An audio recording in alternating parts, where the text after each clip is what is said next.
جو عمران خان صاحب نے سپیچ کی اس میں انہوں نے فارن پالیسی کا بھی ذکر کیا. امریکہ کے ساتھ وہ کہتے ہیں کہ مشترکہ بنیادوں پہ احترام کی بنیاد پہ تعلقات قائم کرنا چاہتے ہیں اور چائنا سے بہت کچھ سیکھنا بھی چاہتے ہیں. پہلے ہم تھوڑی واشنگٹن کی بات کرتے ہیں. عمران خان کا جب ہم ٹریک ریکارڈ دیکھتے ہیں تو دہشت گردی کے خلاف جنگ میں امریکہ کی پالیسی کے بھی وہ ناقد رہے ہیں. اس کے علاوہ وہ پاکستان کے اندر بھی دہشت گردوں کے خلاف جو فوج کا آپریشن رہا ہے اس پہ بھی تنقید کرتے آئے ہیں. آگے چلتے ہوئے کتنا چیلنجنگ ہوگا واشنگٹن کے لیے عمران خان کے ساتھ ڈیل کرنا and vice versa? I think جی بالکل پرابلم نہیں ہوگی. اس لیے پرابلم نہیں ہوگی کہ ایک آدمی آئے گا جو ان کو سچ بولے گا.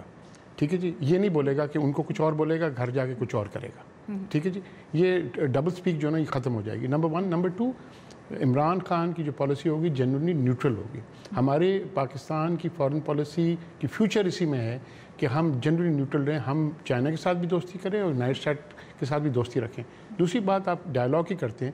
اب تو یونائٹڈ اسٹیٹس بھی اشرف غنی کو بولتا ہے, اشرف غنی بولتا ہے کہ طالبان کے ساتھ ڈائلاگ کرو. ٹھیک ہے, یہ بات ضرور ہے. میں بھی ان کے ساتھ اختلاف کرتا اس بات پر کہ بھائی آپ دہشت گردوں کے ساتھ ڈائلاگ نہیں کر سکتے. دہشت گردوں میں کوالٹی ڈفرینس ہوتی ہے. ایک ہوتی ہے جو ایبسلوٹلی سسٹم کے اگینسٹ ہوتا ہے. جو تحریک طالبان پاکستان تھی وہ سسٹم کے اگینسٹ تھا. جو وہاں پر دیتے ہیں وہ فورن فورسز کے اگینسٹ ہے افغانستان میں.